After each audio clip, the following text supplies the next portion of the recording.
So as you all might know, the iPhone 16e drops today. Apple is breaking their tradition by releasing a phone outside of their typical September window release date. The phone is a very stripped down version of the iPhone 16, which dropped last fall, and it is taking notes from the SE, Apple's budget-friendly iPhone. Retail for the phone starts at $599, which is cheaper than iPhones traditionally are when they first come out. So it made me curious to kind of figure out what this new phone offers in comparison to the phones that we have for similar prices or for cheaper. So if you want a one camera system, then I would say definitely go with the 16e. I don't know why you would.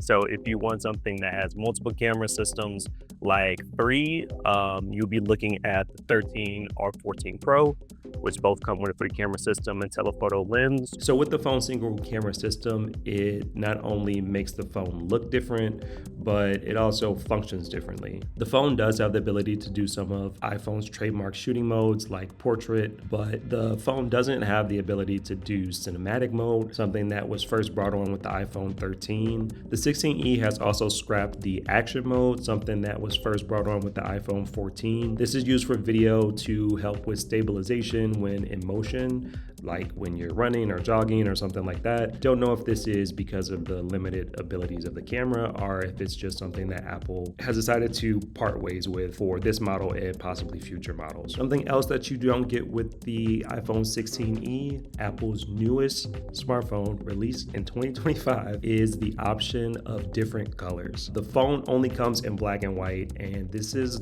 the first release that Apple has done this literally since 2012 with the iPhone 5. But if you don't want your world to be so black and white, Apple has presented a solution to this incomprehensible problem.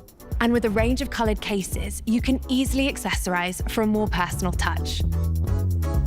So you can do that. Surprisingly, the phone doesn't have MagSafe charging like automatically built in, which is something that every iPhone model has had since the iPhone 12. If you want to use a MagSafe charger, I guess you would get a MagSafe charging case, but you can't go directly to the phone and charge that way. The 16e has also gotten rid of the dynamic island feature, which was first introduced on the 14 Pro. So this is the feature that allowed your iPhone to kind of change size and shapes to show important alerts, notifications, and activities. It blends around the camera cutout, so it expands when you need it and shrinks when you don't. And it makes it just easier to see updates without covering the rest of your screen.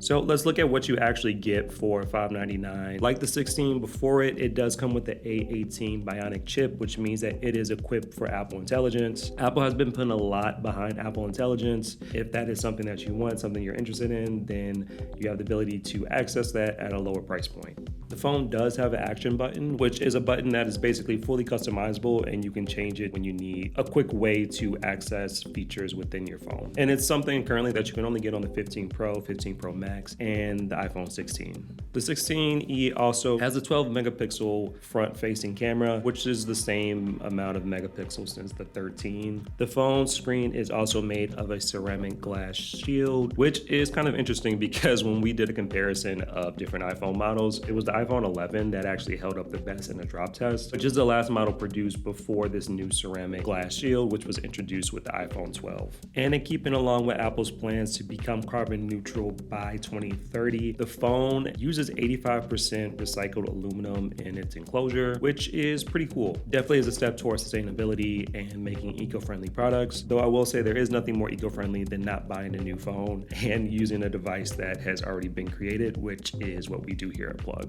All that being said, the 16e is Apple's latest iPhone model and people are going to get it. So are you one of them? You think that you will opt for the 16e, or if you would rather put your $600 towards a phone that has more features like the iPhone 14 Pro, the 13 Pro, or the 15? Let us know in the comments below. And as always, like and subscribe to stay plugged in.